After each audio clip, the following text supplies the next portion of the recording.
Hello everyone, बिल्कुल happy independence day. आप सभी को इंडिपेंडेंस डे की ढेर सारी शुभकामनाएं। जय हिंद।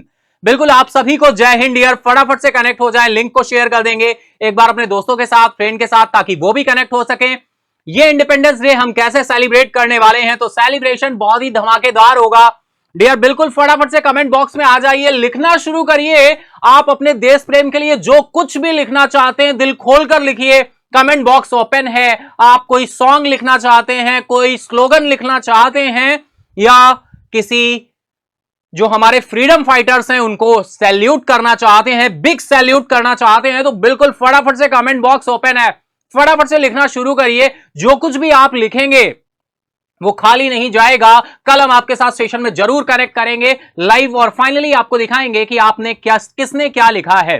चाहे वो सरफरोशी की तमन्ना आज हमारे दिल में है, वाजुए का दिल कितना, है ना, कुछ भी आपको लिखना है, स्लोगन लिखना है, कोई सॉन्ग लिखना है, आपको अपनी आजादी के उत्सव को मनाने का पूरा अधिकार है। फटाफट से कमेंट बॉक्स में लिखना शुरू करिए, है ना, जो कुछ भी आप लिखना चाहते हैं। और जिसको भी आप फ्रीडम फाइटर्स जो हैं उनके नेम भी कमेंट बॉक्स में लिखना शुरू करिए फटाफट से, ठीक है।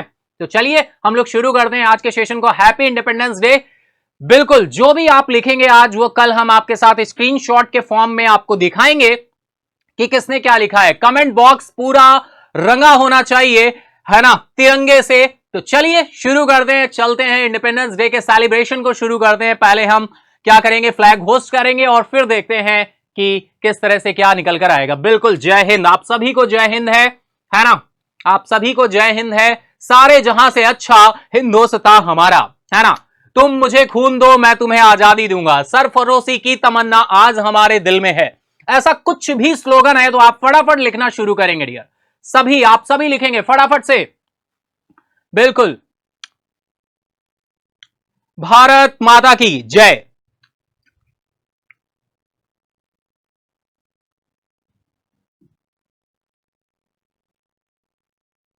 तो बिल्कुल आप सभी को ढेर सारी शुभकामनाएं। फ्लैग होस्टिंग, ये तिरंगा जब जब देखता हूं तो उस जज्बे से सिर उठ जाता है और सलाम करता है उन सभी जाबाजों को जो हमारी सुरक्षा के लिए तैनात हैं। बहुत सारे ऐसे हैं। यह आजादी खाली नहीं है, यह आजादी के पीछे बहुत सारा त्याग है। भारत मात्र एक देश नहीं, एक संस्कार है, एक सभ्यता है। ऑल ओवर वर्ल्ड में अगर हम बात करें, भारत एकमात्र ऐसा देश है जिसे हम भारत मां कहकर पुकारते हैं, मां कहकर पुकारते हैं। ये हमारा भारत, प्यारा भारत, है ना। जो कुछ भी स्लोगन आप लिखना शुरू कर चुके हैं, वेरी गुड, जय हिंद। आप सभी को फटाफट से लिखना शुरू रखेंगे। कंटिन्यू, आपके पास ये स्टार्टिंग के सेशन के 2 से 3 मिनट है जिनमें आप जितना कुछ भी लिखना चाहते हैं अपने देश प्रेम के लिए आप लिख सकते हैं। आपको पूरी आजादी है ना, हमेशा ही होती है, लेकिन सेलिब्रेशन बिल्कुल बहुत जरूरी होता है ना।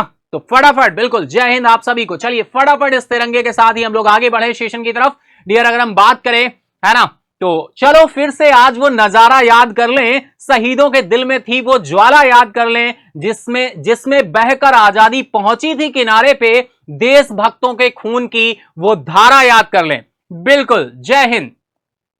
फटाफट लिखते चलेंगे कमेंट बॉक्स। बिल्कुल आप लिख रहे हैं, बहुत अच्छे, वेल डन। आप सभी के कमेंट कल आपको दिखेंगे स्क्रीनशॉट्स के फॉर्म में, किसने क्या लिखा है। बिल्कुल, दैट इज स्वतंत्रता दिवस की आप सभी को ढेर सारी शुभकामनाएं। Nation first, always first, that is.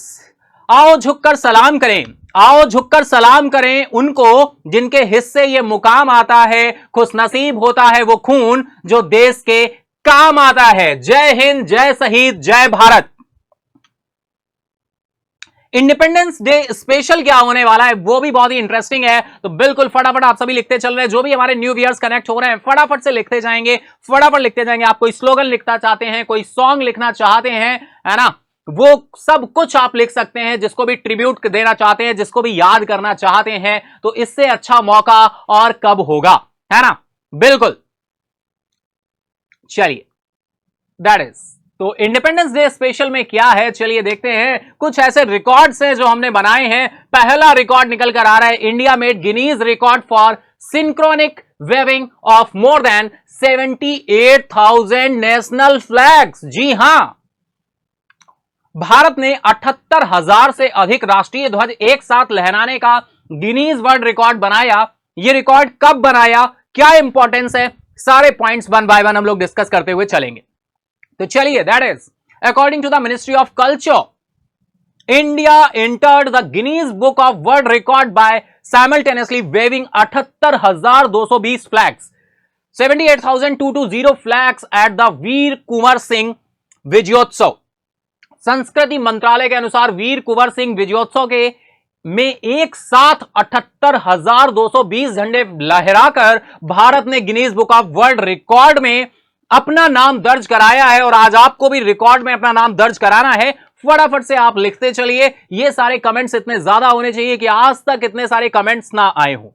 Session को फटाफट से लाइक करेंगे, अपने दोस्तों फ्रेंड के साथ जरूर शेयर करेंगे, और कमेंट बॉक्स थंबनेल नहीं चाहिए, लिखते चलिए, है ना।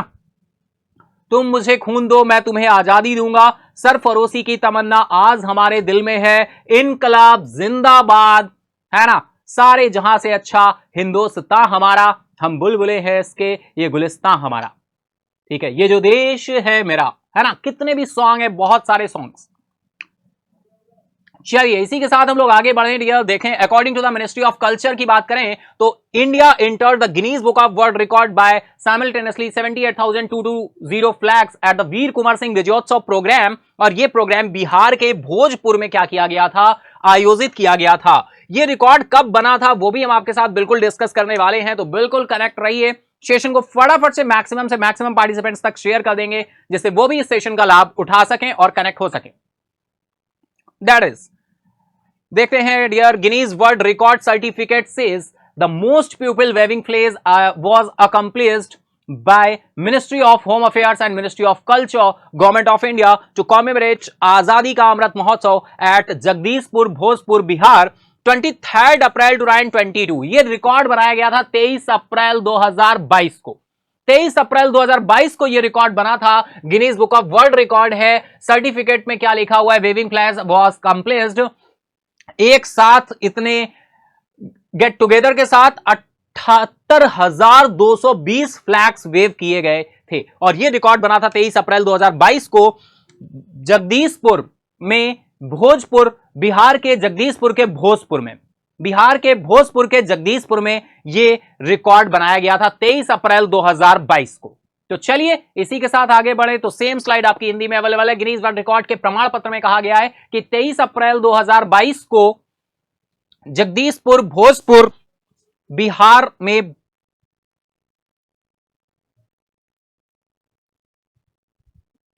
भारत में आजादी का अमृत महोत्सव मनाने के लिए गृह मंत्रालय और संस्कृति मंत्रालय, भारत सरकार द्वारा सबसे अधिक लोगों द्वारा झंडे लहराने का क्या किया गया है, प्रदर्शन किया गया है। क्लियर है इतना?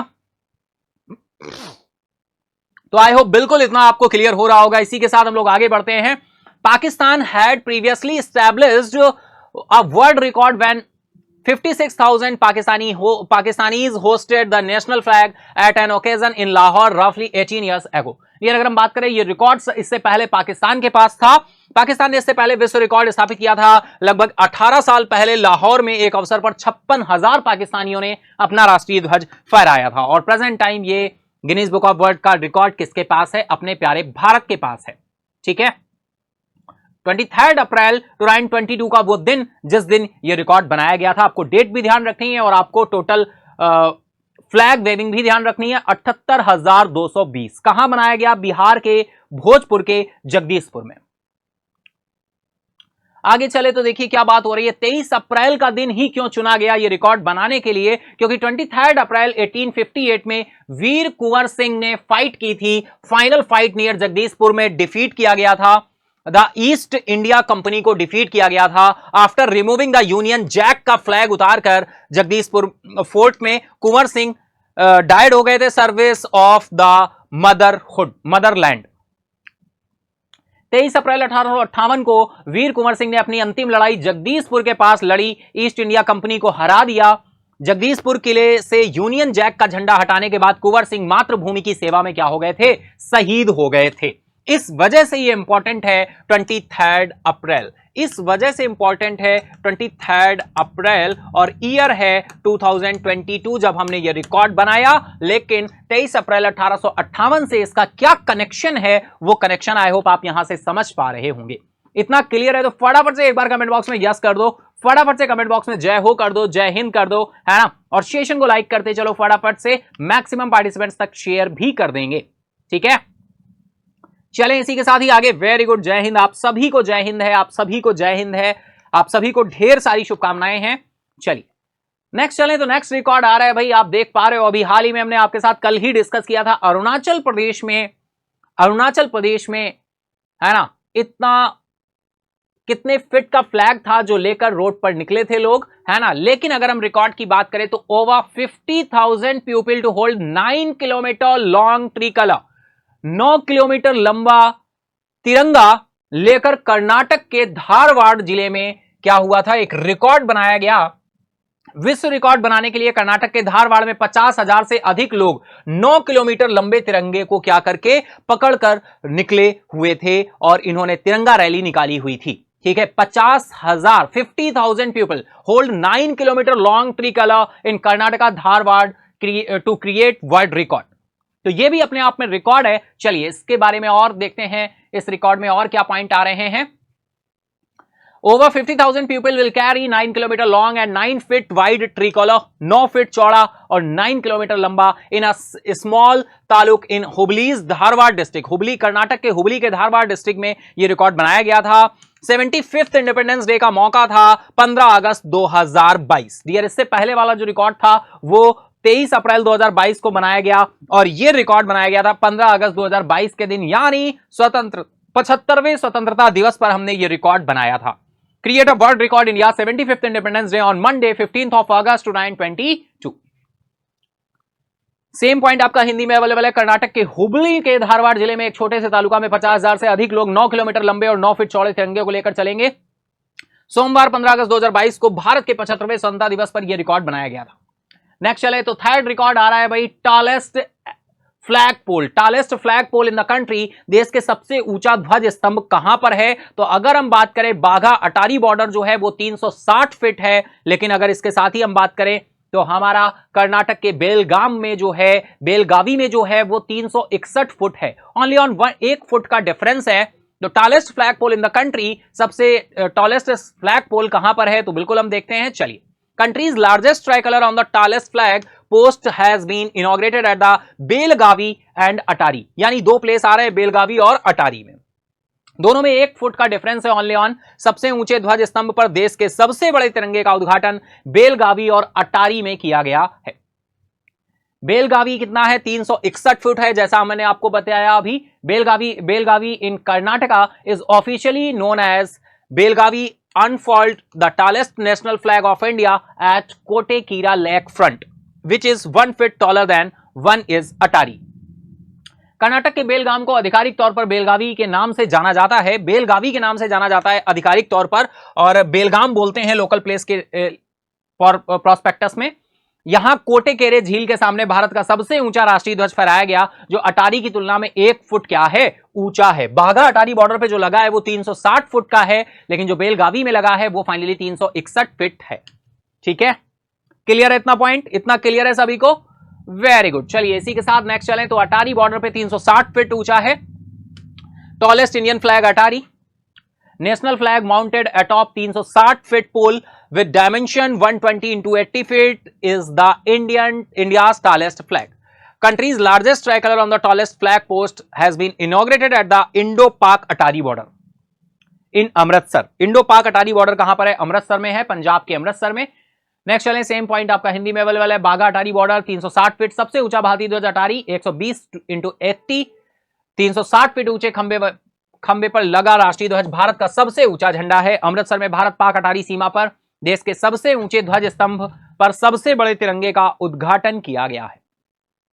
तो ये 3 रिकॉर्ड हमने आपके साथ डिस्कस किए हैं जो कि बहुत ही इंटरेस्टिंग, बहुत ही इंपॉर्टेंट है, हम सभी को पता होने चाहिए। तो आई होप आपने ये इंडिपेंडेंस डे स्पेशल को एंजॉय किया होगा। अगर एंजॉय किया तो बिल्कुल फटाफट से सेशन को लाइक करें, अपने दोस्तों फ्रेंड के साथ जरूर शेयर करें। हम लोग इसी के साथ आगे चलते हैं। यार जैसा आप सभी को पता है हम लोग के सेशन में किस तरह से चीजें रहती हैं। सबसे पहले last day highlights, current news, rapid fire, compile current fact, MCQ, vena and today question का पार्ट होता है। तो बिल्कुल हम चलेंगे अपने लास्ट डे हाइलाइट्स की तरफ। लास्ट डे हाइलाइट्स में देखें, कल आपके साथ डिस्कस हुआ था राष्ट्रपति द्रौपदी मुर्मू जी ने 78वें स्वतंत्रता दिवस की पूर्व संध्या पर राष्ट्र को संबोधित करेंगी। प्रधानमंत्री मोदी ने अरुणाचल प्रदेश के 600 फुट के तिरंगा यात्रा की सराहना की है। अमित शाह ने अहमदाबाद में तिरंगा यात्रा का उद्घाटन किया। इसके साथ ही हम चले, भारत और अमेरिका ने लघु एवं मध्यम उद्यमों पर सहयोग को बढ़ावा देने के लिए समझौते ज्ञापन पर हस्ताक्षर किए हैं। आपके साथ डिटेल में डिस्कस हुआ था। एमएसएमई सेक्रेटरीज हैं यहाँ पे जिनके द्वारा ये दोनों को साइन अप किया गया था, इंडिया और यूएस दोनों की तरफ से। सेक्रेटरीज कौन थे, कमेंट बॉक्स में आप लोग फटाफट से उनके नाम लिख सकते हैं। आपके साथ डिटेल में डिस्कस हुई थी ये न्यूज। इंडिया सेलिब्रेट करेगा फर्स्ट नेशनल स्पेस डे, मनाया जाएगा 23 अगस्त को। डिटेल में आपके साथ डिस्कस हुआ और ये दिन क्यों मनाया जाता है आपके साथ डिटेल में डिस्कस हुआ था। नेक्स्ट चले तो गवर्नमेंट ने अनाउंस किया राष्ट्रीय विज्ञान पुरस्कार। आपके साथ पहले भी डिस्कस हुए थे, कल भी मैंने अगेन डिस्कस किया था आपके साथ। Recognise science, technology and contribution. Next बात करें, भारत और ऑस्ट्रेलिया ने आतंकवाद पर निरोध पर 14वीं संयुक्त कार्य समूह की बैठक क्या की है, आयोजित की है। इसी के साथ नेक्स्ट चले, हरियाणा के मुख्यमंत्री नायब सिंह सैनी ने 3400 करोड़ रुपए की 600 परियोजनाओं का क्या किया है, शिलान्यास किया है। नेक्स्ट चलेंगे तो महाराष्ट्र सीएम एकनाथ शिंदे की बात करें, इन्होंने अप्रूव किया है 2766 करोड़ का 1950 डाइजेस्टर प्रिवेंशन प्रोग्राम प्रोजेक्ट क्या किया है, शुरू किया है। महाराष्ट्र के मुख्यमंत्री एकनाथ शिंदे ने 1950 आपदा निवारण परियोजनाओं के लिए 2766 करोड़ क्या किए हैं, स्वीकृत किए हैं। नेक्स्ट चलें, डीआरडीओ ने successfully test long range glide bomb Gaurav from Sukhoi 30 MK1 से इसका सफल परीक्षण किया है ना। लंबी दूरी के ग्लाइड बॉम्ब का नाम है गौरव, जिसका सफल परीक्षण किया गया डीआरडीओ के द्वारा। बलस से मूलम विज्ञानम, ये इसका आदर्श वाक्य है। डीआरडीओ की बात करें, हेडक्वार्टर न्यू दिल्ली में है। नेक्स्ट हम चलें तो बिल्कुल करंट न्यूज की तरफ एंट्री करते हैं। डियर करंट न्यूज की तरफ अगर हम चलेंगे तो बहुत सारे देखिए पॉइंट्स आ रहे हैं। करंट न्यूज में national news, tribute, important day, state news, international appointment, inauguration, launching foundation stone and defence related news भी हो सकती है। नेक्स्ट चले तो index and ranking, award and honour, banking, economy, banking, finance, business, corporate, art, culture, science, technology, books, था GI tag, sports and objective का part भी हो सकता है। तो चलिए किसी भी तरह से अगर हम इस तरह से न्यूज को कनेक्ट करते हैं तो बहुत ही आसानी से ध्यान रख पाते हैं पिक्चर और पिक्चर फॉर्मेशन में, है ना। इस तरह से किसी भी न्यूज को कनेक्ट करते हैं तो बहुत ही आसानी से हम ध्यान रख पाते हैं। चलिए चलते हैं आज की फर्स्ट न्यूज पर। फर्स्ट न्यूज निकल कर आ रही है बिल्कुल, president Droupadi Murmu to inaugurate Amrit Udyan summer annual 2024 eight Rashtrapati Bhavan. राष्ट्रपति द्रौपदी मुर्मू राष्ट्रपति भवन में अमृत उद्यान ग्रीष्मकालीन वार्षिकोत्सव 2024 का क्या करेंगी, उद्घाटन करेंगी। President Droupadi Murmu to inaugurate Amrit Udyan summer annuals 2024 eight Rashtrapati Bhavan. तो बहुत ही इंटरेस्टिंग है। हम लोग चलते हैं, देखते हैं कुछ और पॉइंट्स की तरफ। President Droupadi Murmu will inaugurate Amrit Udyan summer annuals 2024 eight Rashtrapati Bhavan today. आज राष्ट्रपति भवन में अमृत उद्यान ग्रीष्मकालीन वार्षिकोत्सव 2024 का उद्घाटन करेंगी। Amrit Udyan will open to the public के लिए ओपन हो गया है, फ्राइडे से ओपन हो जाएगा। विजिटर्स कैन विजिट एट 15 सितंबर तक विजिट कर सकते हैं। एज अ इन्फॉर्मेशन डियर हमें पता होना ही चाहिए सारे पॉइंट। अमृत उद्यान शुक्रवार से आम जनता के लिए खुल जाएगा और आगंतुक 15 सितंबर तक इसे क्या कर सकते हैं, देख सकते हैं। और फर्स्ट टाइम हो रहा है दिस ईयर, इस बार फर्स्ट टाइम हो रहा है, इस ईयर फर्स्ट टाइम हो रहा है क्या, sports persons have been invited to witness Amrit Udyan on 29 अगस्त। जी हां, 29 अगस्त के दिन फाइनली राष्ट्रीय खेल दिवस होता है। मेजर ध्यानचंद की जन्म बर्थ एनिवर्सरी पर हम राष्ट्रीय खेल दिवस मनाते हैं, नेशनल स्पोर्ट्स डे मनाते हैं। और नेशनल स्पोर्ट्स डे के मौके पर, इस ओकेजन पर अमृत उद्यान में स्पोर्ट्स पर्सन क्या है, इनवाइटेड है। इस साल पहली बार खिलाड़ियों को राष्ट्रीय खेल दिवस के अवसर पर 29 अगस्त को अमृत उद्यान देखने के लिए क्या किया गया है, आमंत्रित किया गया है। तो यह भी अपने आप में बहुत ही इंटरेस्टिंग फैक्ट है, पहली बार ऐसा हो रहा है। ठीक है, 29 अगस्त। Next challenge year, central government ने इनवाइट किया है 400 Panchayati Raj representatives for Independence Day at Red Fort. केंद्र सरकार ने लाल किले पर स्वतंत्रता दिवस के लिए 400 पंचायती राज प्रतिनिधियों को आमंत्रित किया है। अपने आप में बहुत ही इंपॉर्टेंट है, आपको ध्यान रखना है। 400 पंचायती राज प्रतिनिधि यानी 400 Panchayati Raj representatives for Independence Day at Red Fort. केंद्र सरकार ने लाल किले पर स्वतंत्रता दिवस के लिए 400 पंचायती राज प्रतिनिधियों को आमंत्रित किया है। बहुत ही इंपॉर्टेंट है, national work workshop on leadership by women elected representatives of PRIS। ठीक है, बिल्कुल इंटरेस्टिंग है ये न्यूज, बिल्कुल आपको ध्यान रखनी है। 400 पंचायती राज प्रतिनिधियों को क्या किया गया है, आमंत्रित किया गया है, किसके द्वारा, सेंट्रल गवर्नमेंट के द्वारा। चलिए देखते हैं कुछ और पॉइंट्स, एडिशनल पॉइंट की तरफ चले। Central government has invited 400 elected representatives including women representatives of Panchayati Raj institutions as a special guest for the 78th Independence Day celebration at Red Fort in Delhi. है ना, कितने रिप्रेजेंटेटिव इनवाइट किए गए हैं, 400 इलेक्टेड रिप्रेजेंटेटिव्स। किससे रिलेटेड है, पंचायती राज से रिलेटेड है। ठीक है, चलिए बहुत अच्छे, इतना क्लियर हो रहा है तो बिल्कुल फटाफट बिल्कुल आगे बढ़ते चलेंगे। सेशन लाइक करते चलिएगा जिन लोगों ने अभी तक नहीं किया है। आगे चले रिया, सेम पॉइंट आपका हिंदी में अवेलेबल है। नेक्स्ट हम चले तो union minister of Panchayati Raj, union minister of Panchayati Raj Rajiv Ranjan Singh and minister of state for Panchayati Raj professor SP Singh Baghel. है ना, दोनों ही नाम आपको ध्यान रखने हैं। मिनिस्टर ऑफ, यूनियन मिनिस्टर कौन है, राजीव रंजन सिंह है, बहुत ही जाना माना नाम है, आपको पता होना चाहिए। और मिनिस्टर ऑफ स्टेट अगर बात करें पंचायती राज में तो प्रोफेसर SP सिंह बघेल जी आ रहे हैं। Will felicitate the invitees tomorrow. केंद्रीय पंचायती राज मंत्री राजीव रंजन सिंह और पंचायती राज राज्य मंत्री हैं प्रोफेसर SP सिंह बघेल कल आमंत्रितों को क्या करेंगे, सम्मानित करेंगे, ऑनर देंगे, सम्मानित करेंगे, फेलिसिटेट करेंगे। नेक्स्ट चले, during the ceremony a multi lingual eGram Swaraj platform, eGram Swaraj platform को क्या किया जाएगा, इनॉग्रेट किया जाएगा, लॉन्च किया जाएगा, सॉरी क्या किया जाएगा, लॉन्च किया जाएगा। Multilingual eGram Swaraj platform, multilingual eGram Swaraj platform, ये भी पॉइंट आपको बिल्कुल ध्यान रखना है। In collaboration with the Bhashini, समारोह के दौरान भाषिनी के सहयोग से एक बहुभाषी ई-ग्राम स्वराज प्लेटफॉर्म लॉन्च किया जाएगा। ई-ग्राम स्वराज प्लेटफॉर्म क्या किया जाएगा, लॉन्च किया जाएगा। तो बिल्कुल आपको यह पॉइंट ध्यान रखना है। Multilingual eGram Swaraj platform, multilingual eGram Swaraj platform, Bhashini. ठीक है, चले आगे बढ़े। The initiative will make the portal accessible 22 scheduled Indian languages. यह पहल पोर्टल को सभी 22 अनुसूचित भारतीय भाषाओं में सुलभ बनाएगी। डियर, अगर हम बात करें हमारे कॉन्स्टिट्यूशन के किस शेड्यूल में हमारी भाषाएं हैं तो 8th शेड्यूल में भाषाओं को रखा गया है। किस शेड्यूल में रखा गया है, 8th शेड्यूल में रखा गया है। प्रेजेंट टाइम कितनी भाषाएं हैं हमारी, 22 लैंग्वेजेस हैं। इनिशियल फेज में कितनी थी, 14 लैंग्वेजेस थी इनिशियल फेज में। प्रेजेंट टाइम कितनी है, 22 लैंग्वेजेस हैं। किस अनुसूची में है, 8वीं अनुसूची में है। साहित्य अकेडमी अवार्ड कितनी लैंग्वेजेस में दिए जाते हैं, आप सभी को बताएं 24 लैंग्वेजेस में दिए जाते हैं। ये तो 22 तो यही हो गई, प्लस 2 यहाँ पे जो 24 हुई हैं वो राजस्थानी है और अंग्रेजी 2 प्लस हो गई हैं, तो ये 24 हो गई हैं। तो साहित्य अकेडमी अवार्ड 24 लैंग्वेजेस में दिए जाते हैं, जबकि हमारे कॉन्स्टिट्यूशन में जो लैंग्वेजेस शेड्यूल्ड हैं वो 8th शेड्यूल में कितनी है, 22 है। इनिशियल फेज में कितनी थी, 14 थी, बाद में ऐड होते हुए अब कितनी हो चुकी हैं, 22। बहुत ही सिंपल है। तो 22 अनुसूचित भारतीय भाषाओं को क्या बनाएगा, यह पहल पोर्टल जो है 22 भाषाओं में अनुसूचित भारतीय भाषाओं को क्या करेगा, सुलभ बनाएगा। क्लियर, चले नेक्स्ट न्यूज की तरफ। नेक्स्ट न्यूज आ रही है बिल्कुल नेशनल न्यूज में कंसीडर की गई है। हज 2025 एप्लीकेशन प्रोसेस बिगिन।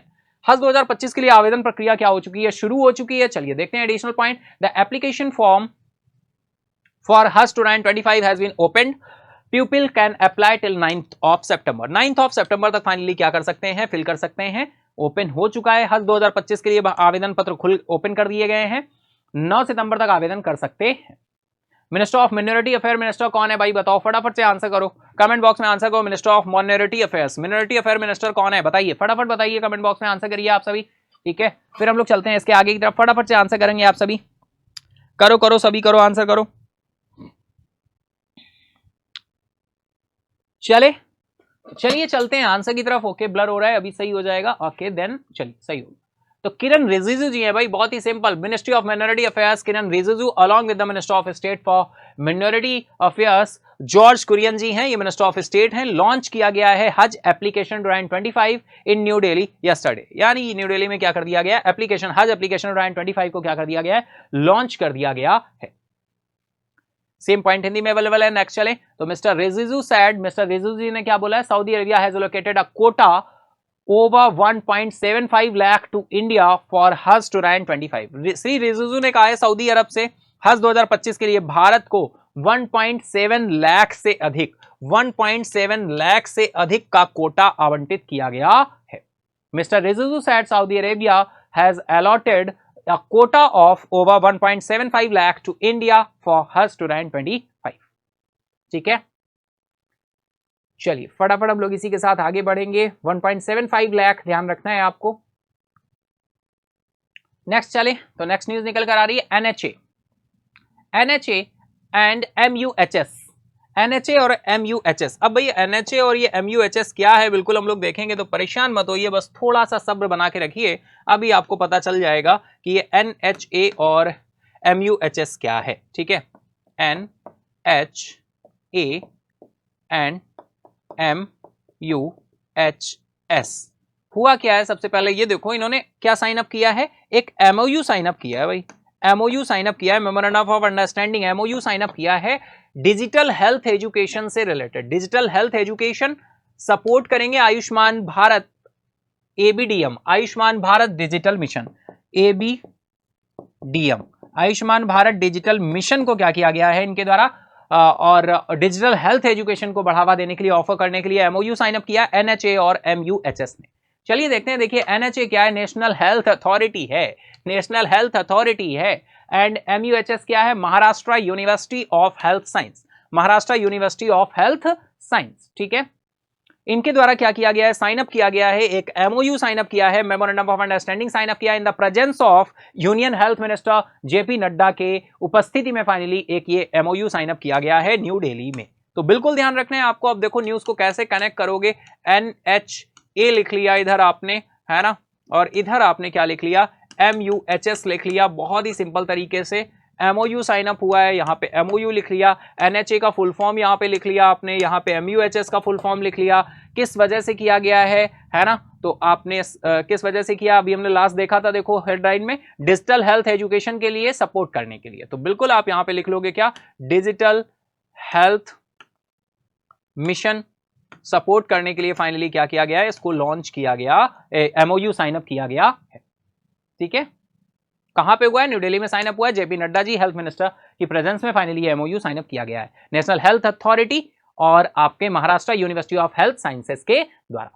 ठीक है, क्लियर है इतना। चलो फटाफट आगे चलते हैं, same as well as slide आपकी हिंदी में अवेलेबल है। नेक्स्ट चलें, as per the MOU MUHS will offer its digital health foundation course। भाई डिजिटल हेल्थ फाउंडेशन कोर्स भी क्या करेंगे, ऑफर करेंगे NHA को, एंड को developed additional digital health program, additional को डेवलप करेंगे additional digital health program to support the roll out of the Ayushman Bharat digital mission. तो आई होप बिल्कुल इतना पॉइंट ध्यान रखना है। देखो एमओयू साइन अप हुआ है, किसके किसके बीच साइन अप हुआ है, कहां पे साइन अप किया गया है, क्या ऑब्जेक्टिव है, बस इतना ही पॉइंट आपको ध्यान रखना है। क्लियर है ना। Co-develop additional digital health program to support the rollout of the Ayushman Bharat Digital Mission। Ayushman Bharat digital mission.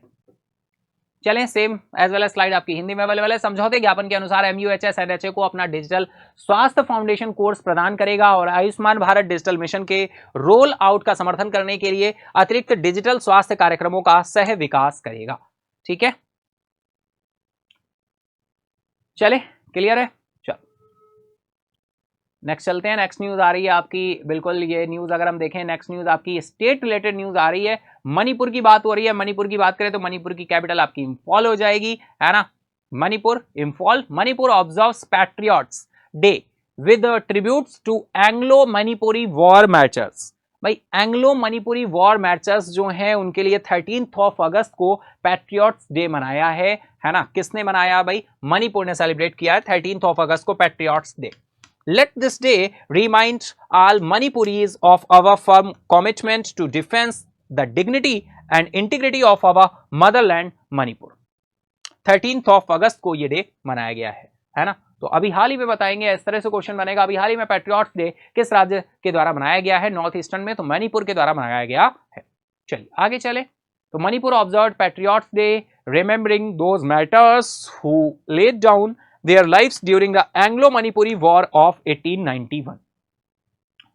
Dear ये जो मनाया गया है, मणिपुर ने देशभक्त दिवस मनाया है जो 1891 के एंग्लो मणिपुरी युद्ध के दौरान अपने प्राणों की आहुति देने वाले शहीदों को क्या किया गया है, याद किया गया है। तो ये आपको एंग्लो मणिपुरी वॉर ऑफ 1891, इसको आपको क्या रखना है, ध्यान रखना है। कहीं ना कहीं डायरेक्टली क्वेश्चन बनेगा इस तरह से। अब देखो यहाँ पे सेंट्रल गवर्नमेंट के एग्जाम्स की अगर हम बात करें, एसएससी के बिहाफ पे बात करें, तो किस तरह से क्वेश्चन फ्रेम हो सकता है। डायरेक्टली क्वेश्चन बनेगा कि बताइए अभी हाल ही में मणिपुर ने अपना पैट्रियट्स डे मनाया 13 अगस्त को, कौन सा ऐसा वार था या किस वॉर में शहीद हुए लोगों को, यहां पर शहीद हुए जवानों को फाइनली याद किया गया है। Anglo Manipuri war of 1891, Anglo Manipuri war of 1891 को ध्यान में रखते हुए फाइनली ये 13 अगस्त को सेलिब्रेट किया गया है, पैट्रियट्स डे। ठीक है, बिल्कुल यार, इसी के साथ हम लोग आगे चले। द स्टेट लेवल इवेंट रहे हैं यहाँ पर, was held at Bir Tikendrajit park Imphal this afternoon with the Manipur governor Lakshman Prasad Acharya ji रहे हैं, chief minister N Biren Singh ji हैं, और cabinet minister, MLA and civil and police officers and the public attending and paying floral tribute to the heroes.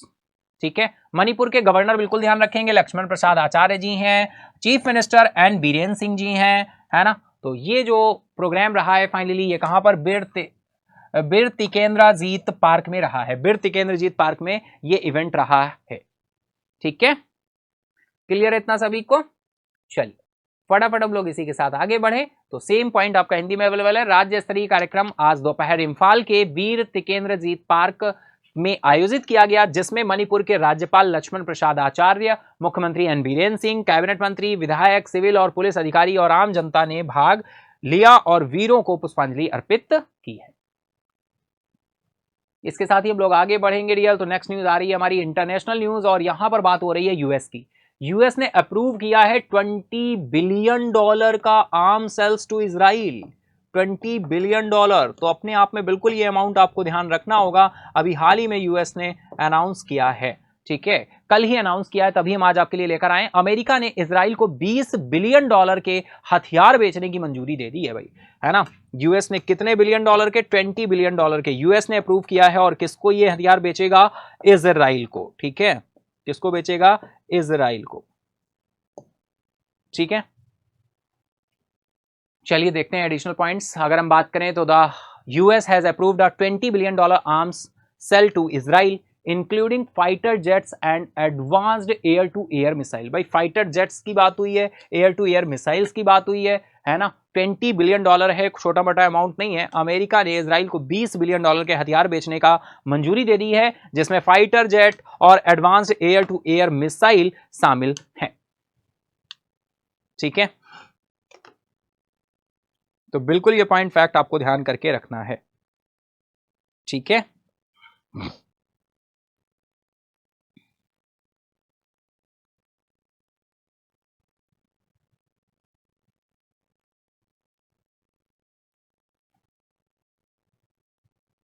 चले फटाफट चले, इसके आगे हम लोग आ बढ़े। ओके चलिए फटाफट चलते हैं, 1 सेकेंड।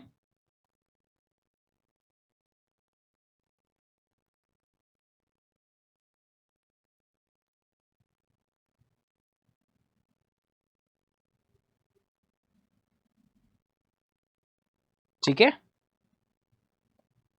चलिए हम लोग इसी के साथ आगे चले डियर। नेक्स्ट आ रहा है, the possible sale will include more than 50 F-15 fighter jets advanced medium range air to air missile, medium range air to air missile. ठीक है,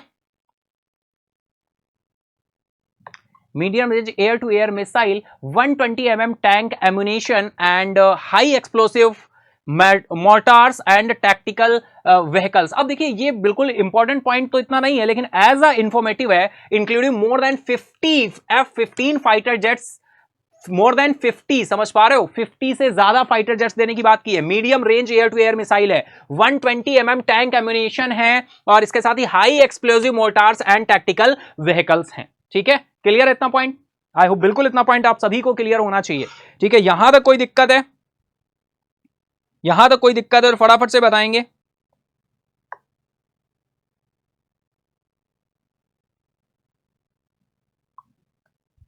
ठीक है, चलें आगे। Tactical vehicles, high explosive mortars हैं, 120 mm टैंक एम्यूनेशंस हैं, medium range air to air missile है। ठीक है, चलिए हम लोग फटाफट आगे बढ़ते हैं। 50 F-15 फाइटर जेट्स। ठीक है, नेक्स्ट चलते हैं। संभावित बिक्री में 50 से अधिक F-15 fighter jet, advance medium range air to air missile, 120 मिमी टैंक, गोला बारूद और उच्च विस्फोटक मोर्टार और सामरिक वाहन क्या होंगे, शामिल होंगे। ठीक है, क्लियर करते चले, कनेक्ट करते चले भाई, वन बाय वन। ठीक है, अब यहां पे देखो, इसमें हमने कितने सारे पॉइंट कनेक्ट किए हैं। F-15 फाइटर जेट हो गया, फर्स्ट इज, सेकंड अगर बात करें एयर टू एयर मिसाइल हो गई, है ना, मीडियम रेंज, और टैंक एम्यूनेशंस हो गए। तो ये थर्ड पॉइंट बहुत ही इंपॉर्टेंट आपके निकल कर आ गए। ठीक है ना, ये थर्ड मतलब क्या है, अब बात करेंगे क्या दे रहे हैं भाई, बंदूक दे रहे हैं, गोली दे रहे हैं, क्या दे रहे हैं, है ना, तो ये सारे पॉइंट्स दे रहे हैं। हाई एक्सप्लोजिव मोर्टार्स भी हैं, तो ये आपका फोर्थ आ जाएगा, और ये टैक्टिकल व्हीकल्स आ जाएंगे, तो ये आपका फिफ्थ पॉइंट आ जाएगा। ठीक है,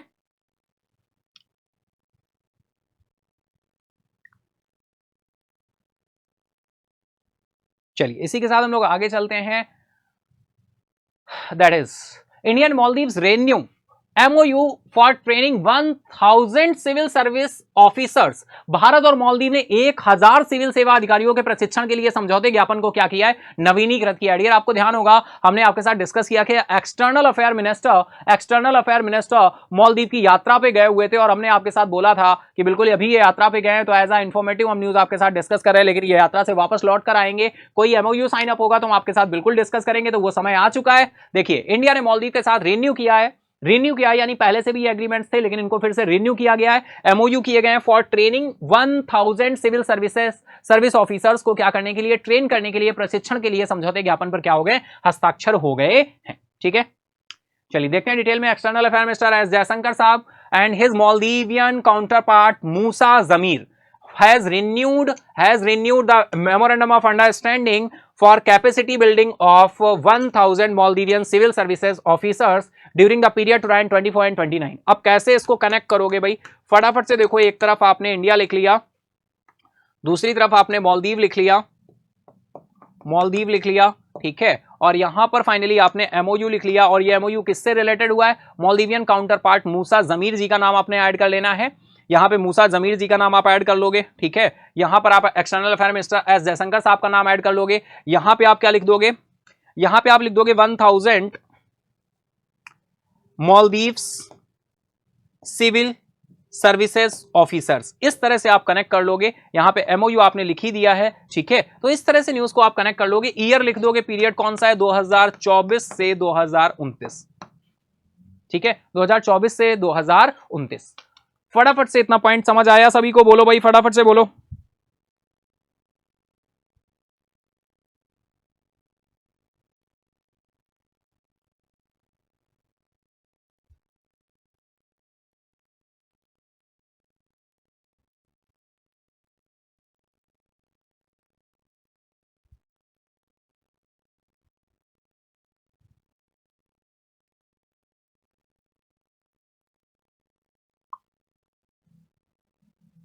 ठीक है, क्लियर है इतना। चलिए फटाफट हम लोग आगे चलते हैं, है ना। Period two 24 to 29। आगे बढ़े तो विदेश मंत्री एस जयशंकर और उनके मालदीव के समकक्ष मूसा जमीर ने 2024-29 की अवधि के दौरान 1000 मालदीव सिविल सेवा अधिकारियों की क्षमता निर्माण के लिए समझौते ज्ञापन पर क्या किया है, नवीनीकृत किया गया है। ठीक है, क्लियर है इतना, आई होप बिल्कुल इतना क्लियर होगा। चलिए हम लोग आगे बढ़े तो आगे देखते हैं भाई। Next is the MOU was renewed 9th of this month in the capital of Maldives. अरे कहां चले गए भाई, one second. Okay, the MOU was renewed 9th of this month the capital of Maldives. भाई 9th अगर हम बात करें 9th ऑफ अगस्त को फाइनली अप्रूवल हुआ है इसके लिए। आगे चलेंगे। The renewed partnership will continue to enhance the capabilities of Maldives civil servant in public policy governance and field administrations. It further strengthening the ties between India and Maldives. India और मालदीव के जो रिश्ते हैं वो कैसे होंगे और मजबूत होंगे। मालदीव की बात करें, आप सभी को पता है हमारा पड़ोसी देश है, हमारे साथ समुद्री सीमा साझा करता है ना। लक्षद्वीप के नीचे हिंद महासागर के दक्षिण पश्चिम भाग में स्थित है मालदीव। छोटे छोटे कोरल आइलैंड से मिलकर बना हुआ ये देश है। मालदीव की राजधानी माले है ना। समुद्री सीमा साझा करने वाले हमारे दो देश हैं, एक श्रीलंका है और दूसरा मालदीव है। श्रीलंका गल्फ ऑफ मन्नार की खाड़ी से सेपरेट होता है ना। गल्फ ऑफ मन्नार की खाड़ी से सेपरेट होता है। श्रीलंका की राजधानी श्री जयवर्धनापुरे कोट्टे है, कोलंबो है। एग्जीक्यूटिव लेजिस्लेटिव कैपिटल दोनों कैपिटल्स हैं। तो मालदीव के साथ ये हमारा बहुत ही अच्छा एक निकल कर आया है एमओयू, हमें बिल्कुल ध्यान रखना है डियर। चलिए आगे चलते हैं। सेम पॉइंट आपके हिंदी में अवेलेबल है। यह नवीनीकृत साझेदारी सार्वजनिक नीति शासन और क्षेत्र प्रशासन में मालदीव के सिविल सेवकों की क्षमता को बढ़ाने का काम जारी रखेगी। यह भारत और मालदीव के बीच संबंधों को और मजबूत करेगा। ठीक है, ठीक है, ओके।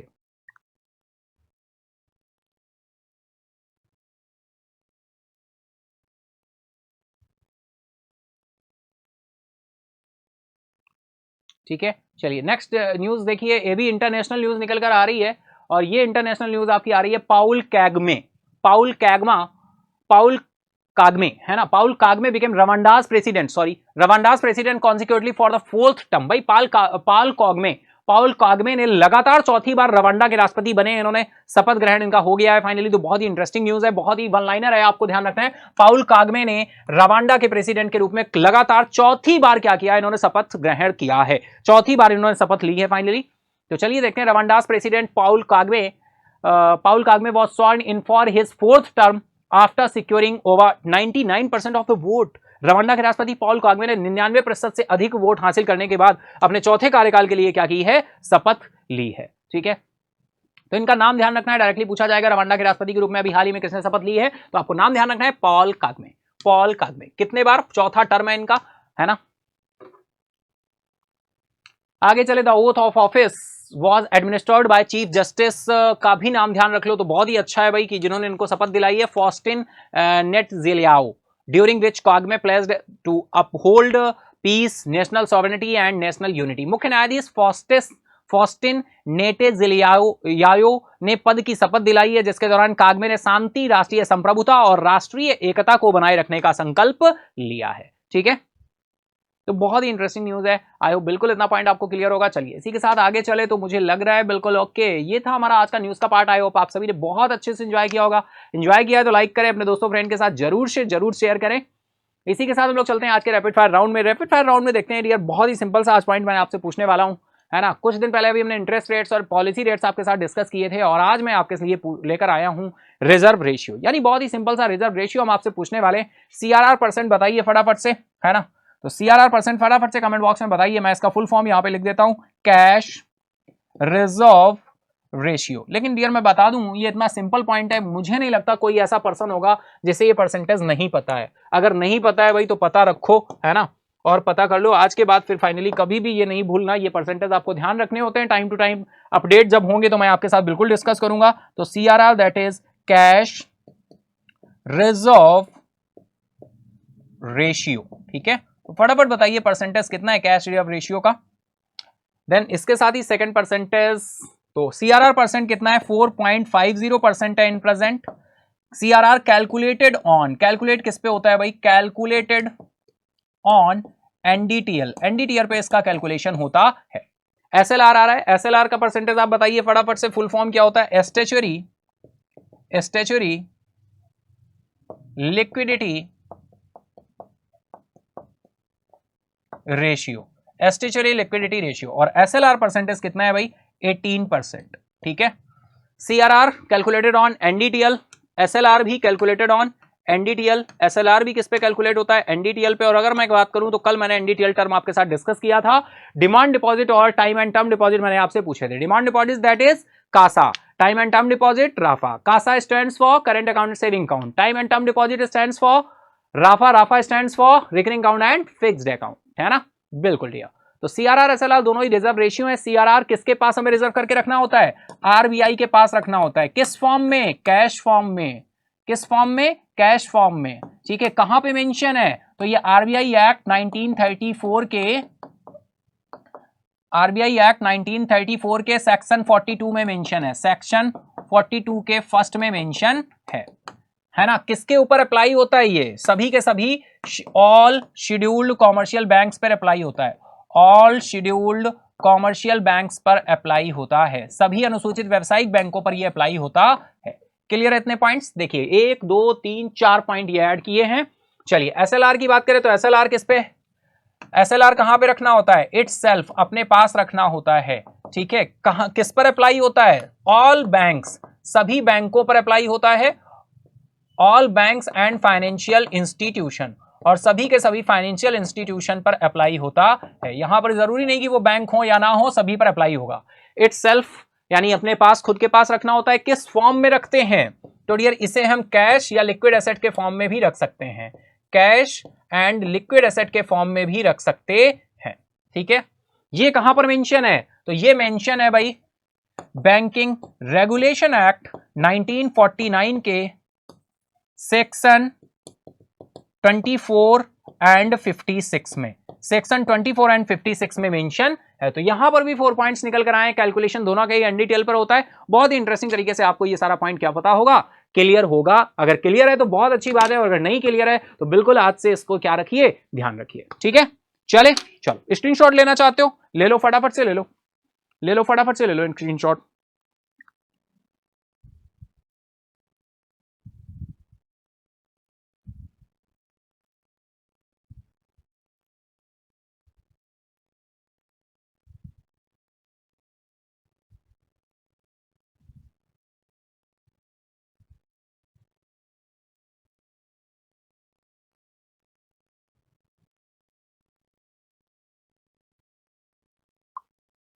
ठीक है, चले चलिए नेक्स्ट चलते हैं यार। तो नेक्स्ट देखिए आ रहा है भाई स्टैटिक का पार्ट आ रहा है। स्टैटिक जीके के पार्ट में आप सभी को पता है वाइल्ड लाइफ सेंचुरीज हमारी चल रही थी, लेकिन अब वो समय आ गया है। वाइल्ड लाइफ सेंचुरी हमने कल कंप्लीट कर ली है और हम लोग नए पार्ट की तरफ चलेंगे, लेकिन उससे पहले थोड़ा सा इंटरमिशन। किसी एक फेज में एंट्री करने से पहले, किसी एक फेज में एंट्री करने से पहले, है ना, किसी एक फेज में एंट्री करने से पहले हम थोड़ा सा गैप लेते हुए, यानी कुछ इंटरनेशनल ऑर्गेनाइजेशंस के अगर हम देख लें, है ना, तो बिल्कुल हम लोग शुरू करेंगे। जैसे आर्ट एंड कल्चर बोल रहे थे, तो बिल्कुल हम फेस्टिवल से ही शुरू करेंगे अभी, लेकिन हम एंट्री अभी किसी में नहीं कर रहे हैं। फेस्टिवल करेंगे आपके, फिर हम आगे डिफेंस एक्सरसाइजेस की तरफ चलेंगे। ठीक है, एक्सरसाइजेस का भी बहुत सारे रिकमेंडेशंस आ रहे थे, और किसके आ रहे थे? आर्ट एंड कल्चर के। तो आर्ट एंड कल्चर हम लोग शुरू करेंगे, लेकिन उससे पहले चलिए आज हम एक आपके लिए एनएचपीसी लेकर आए। एनएचपीसी आप सभी ने नाम सुना होगा भाई, national hydro electric power corporation. National hydro electric power corporation headquarter है फरीदाबाद में। फाउंडेड हुआ 1975 में। अगर इंप्लॉइज की बात करें तो इंप्लॉइज देखो कोई नहीं पूछेगा, हेडक्वार्टर ध्यान रखो फरीदाबाद है और फाउंडेड 1975। ये सिंपल से पॉइंट याद रख लो बस, इससे ज्यादा आप बहुत ज्यादा जाने की जरूरत नहीं है। जब कभी न्यूज में या कुछ रहेगा तो हम बिल्कुल डिस्कस करेंगे। ठीक है, तो हम डिस्कस आपके साथ करेंगे। ठीक है,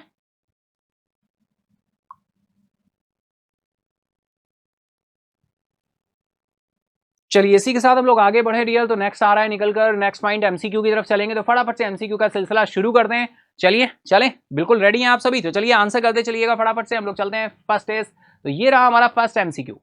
which film festival was Vinod Ganatra honoured with the Nelson Mandela life time achievement award? फटाफट आंसर करोगे, टाइम स्टार्ट है आप सभी का। विनोद गनात्रा को किस फिल्म समारोह में Nelson Mandela life time achievement award से सम्मानित किया गया है? ऑप्शंस आपके दिए हुए हैं, फटाफट आंसर करना है आपको।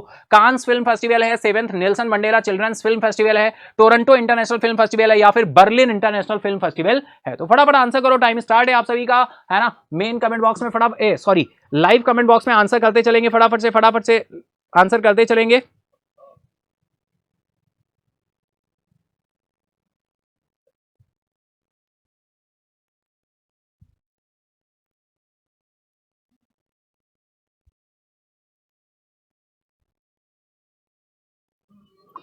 चलिए वेरी गुड आंसर सारे शुरू हो चुके हैं। वेरी गुड बहुत अच्छे। तो चलिए हम लोग चलते हैं आंसर की तरफ। राइट आंसर आ रहा है 7th Nelson Mandela children's film festival.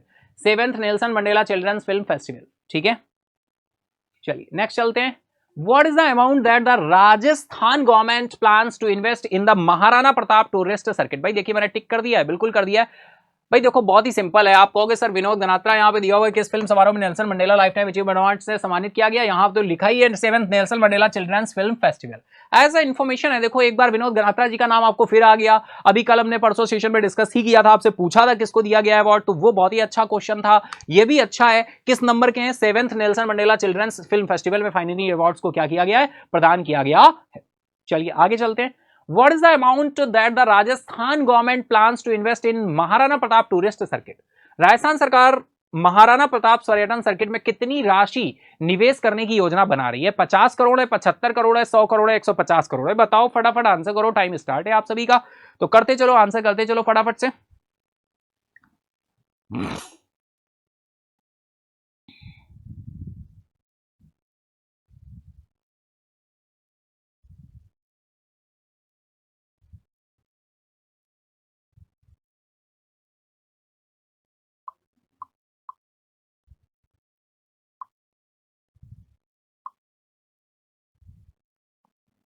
है, फटाफट से करते चलो आंसर।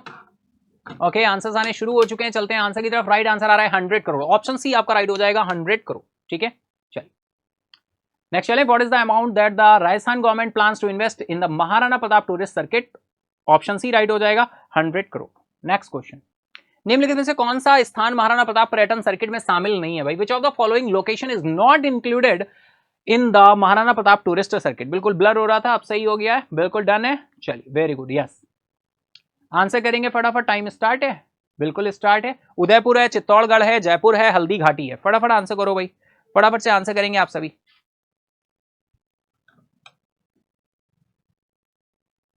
चलते हैं आंसर की तरफ। राइट आंसर आ रहा है जयपुर। भाई जयपुर शामिल नहीं है और इसके अलावा सारे प्लेसेस क्या हैं, शामिल हैं।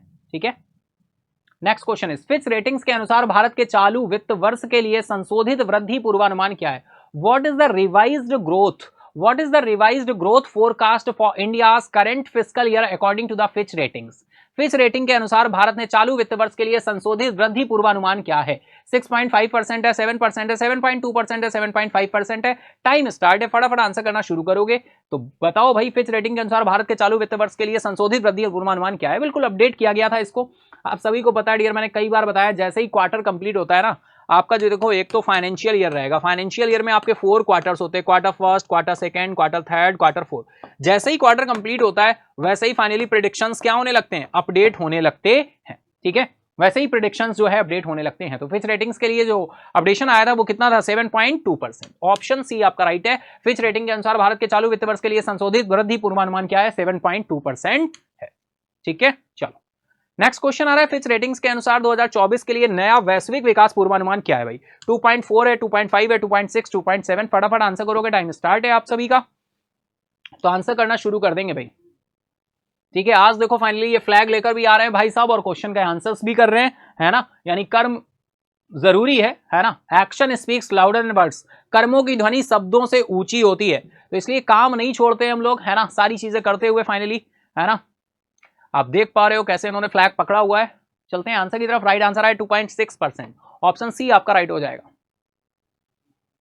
ठीक है, चलिए ग्लोबल जीडीपी ग्रोथ रेट की बात की गई है, ग्लोबल ग्रोथ फोरकास्टिंग की गई है 2.6%। चलिए नेक्स्ट चलते हैं।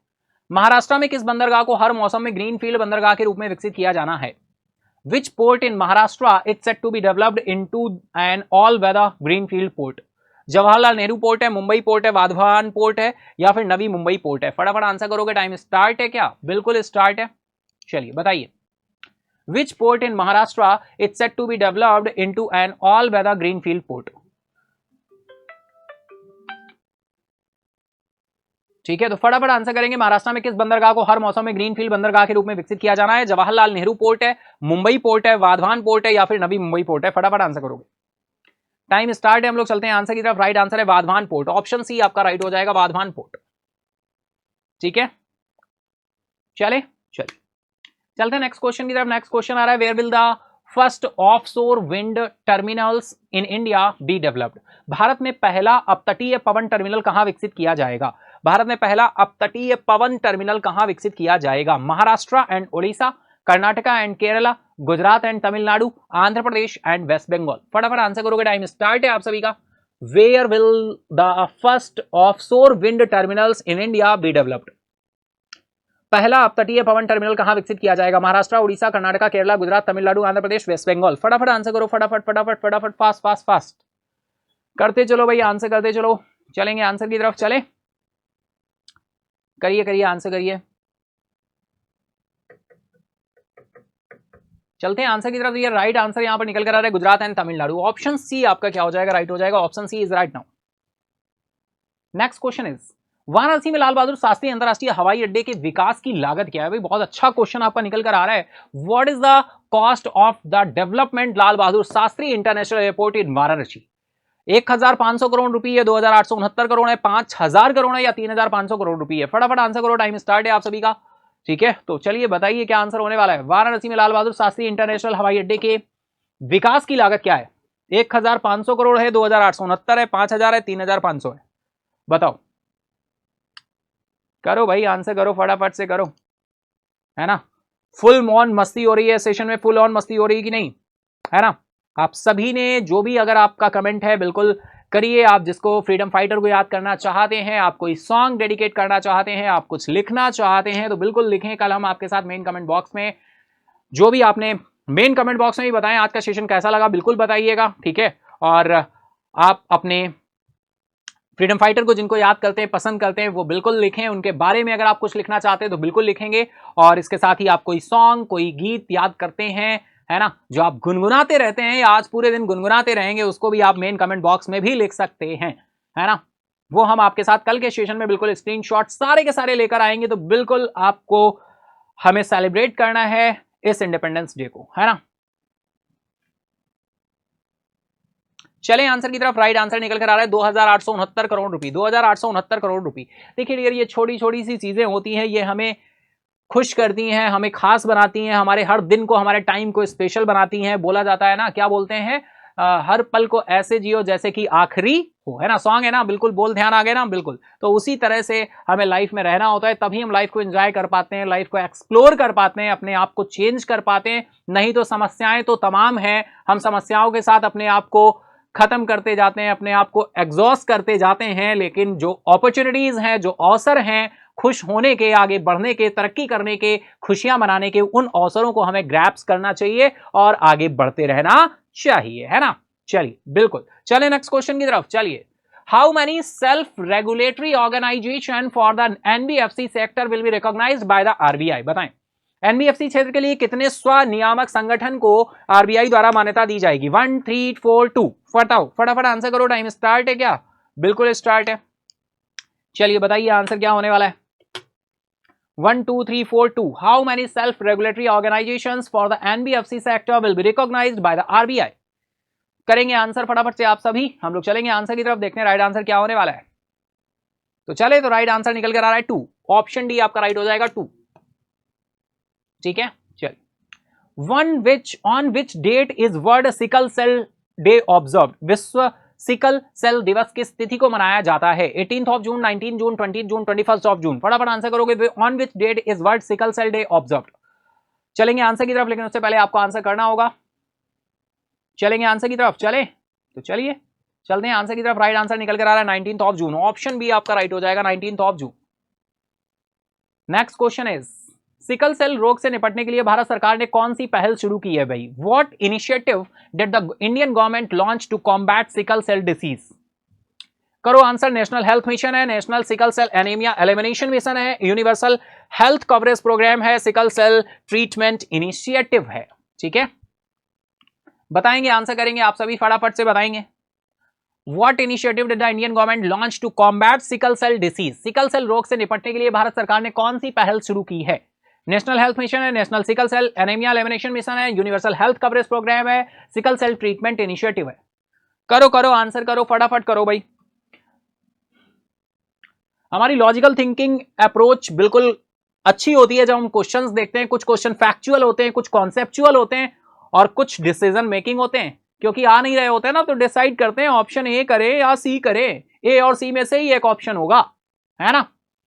तो क्वेश्चन का आंसर करना बहुत जरूरी होता है, मैक्सिमम पार्टिसिपेशन बहुत जरूरी आपको होता है आंसर करना। तो चलिए, राइट आंसर ऑप्शन बी होगा। बहुत सारे लोग बोल रहे होंगे बड़ा वाला आंसर है ना। बिल्कुल, national sickle cell anaemia elimination mission, option B is the right. Mysore में पहले राष्ट्रीय योग ओलंपियाड का उद्घाटन किसने किया है भाई? Who inaugurated the first national yoga olympiad in Mysore? Narendra Modi ji हैं, सिद्धार्थ रमैया है, थावरचंद गहलोत हैं, श्री प्रताप राव जाधव हैं। फटाफट आंसर करोगे, टाइम स्टार्ट है आप सभी का। मैसूर में पहले राष्ट्रीय योगा ओलंपियाड का उद्घाटन किसने किया है? नरेंद्र मोदी, सिद्धार्थ रमैया, थावरचंद गहलोत, श्री प्रताप राव जाधव। करो करो फटाफट आंसर करो आप सभी, टाइम स्टार्ट है आप सभी का। हम लोग चलते हैं आंसर की तरफ, लेकिन उससे पहले आपको आंसर करना होगा। Okay, right answer is Thawarchand Gehlot, option C आपका राइट हो जाएगा, Thawarchand Gehlot, option C is the right. चलिए, that is next question. What initiative is Karnataka working on the become a leading yoga literate state in India? Bharat में योग साक्षरता में अग्रणी राज्य बनने के लिए कर्नाटक किस पहल पर काम कर रहा है भाई? What initiative is Karnataka working on the become a leading yoga literate state in India? फटाफट बताओ, टाइम स्टार्ट है आपका। योगा फॉर ऑल है, हर घर योग है, योगा फॉर यूथ है, या फिर योगा इन स्कूल है? फटाफट बताएंगे, आंसर करेंगे आप सभी। What initiative is Karnataka working on the become a leading yoga literate state in India? चलेंगे आंसर की तरफ। हर घर योगा, हर घर योगा ऑप्शन भी आपका राइट हो जाएगा। हर घर योगा। भारत में योगा साक्षरता में अग्रणी राज्य बनने के लिए कर्नाटक किस पहल पर काम कर रहा है? हर घर योगा। चले नेक्स्ट इज बिल्कुल नेक्स्ट क्वेश्चन है, what was the total worth of the developmental project inaugurated by PM Modi in Jammu and Kashmir? Jammu Kashmir में प्रधानमंत्री मोदी द्वारा उद्घाटन की गई विकास परियोजनाओं की कुल कीमत कितनी थी? कुल लागत कितनी है भाई, बताएंगे। 1000 करोड़, 1500 करोड़, 2000 करोड़, या फिर 1800 करोड़? फटाफट आंसर करो। What was the total worth of the development projects inaugurated by PM Modi in Jammu and Kashmir? Jammu Kashmir में प्रधानमंत्री नरेंद्र मोदी द्वारा उद्घाटन की गई विकास परियोजनाओं की लागत कितनी है? बताएं भाई, फटाफट से बताएंगे, आंसर करेंगे आप सभी। करो फटाफट आंसर करो भाई, फटाफट से आंसर करेंगे आप सभी।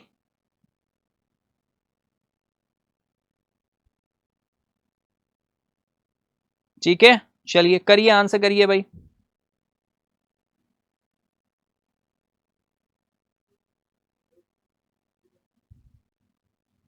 चलते हैं आंसर की तरफ। राइट आंसर है 1500 करोड़। ऑप्शन बी आपका राइट हो जाएगा, 1500 करोड़। ठीक है, 1500 करोड़। चलिए नेक्स्ट क्वेश्चन है, जम्मू कश्मीर में अपनी यात्रा के दौरान पीएम मोदी ने 1800 करोड़ रुपए से कौन सी परियोजना शुरू की है भाई? जम्मू कश्मीर की अपनी यात्रा के दौरान पीएम मोदी ने 1800 करोड़ रुपए की कौन सी परियोजना शुरू की है? जम्मू इंफ्रास्ट्रक्चर डेवलपमेंट प्रोजेक्ट है, या फिर competitiveness improvement in agriculture and allied sector project है, या फिर जम्मू अर्बन रिन्यूएबल प्रोजेक्ट है, या फिर Jammu and Kashmir tourism enhancement project है? बताएं, फटाफट आंसर करें। आपके साथ बिल्कुल डिस्कस हुआ था डिया, तो फटाफट से आंसर करना शुरू कर देंगे आप सभी।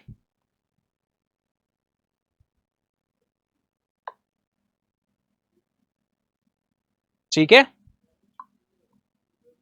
तो चलिए हम लोग चलते हैं, इसी के साथ ही आगे चले बढ़े, चलते हैं आंसर की तरफ। राइट आंसर आ रहा है competitiveness improvement in agriculture and allied sector project. Option B आपका क्या हो जाएगा? राइट हो जाएगा। ऑप्शन बी आपका राइट हो जाएगा।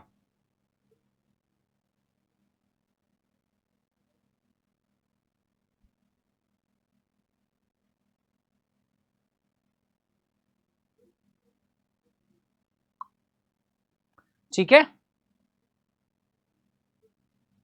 चलिए हम लोग चलते हैं नेक्स्ट इस बात करें। देखिए पीडीएफ कैसे मिलेगी? पीडीएफ के लिए एक तो आप टेलीग्राम पर कनेक्ट हो सकते हो, नेम सर्च करोगे आयुष अग्निहोत्री, तो आपको टेलीग्राम पे ग्रुप मिल जाएगा, बहुत ही अच्छा रहेगा। आप ग्रुप पे कनेक्ट हो जाए, वहां पे आपको पीडीएफ शेयर हो जाएगी, है ना।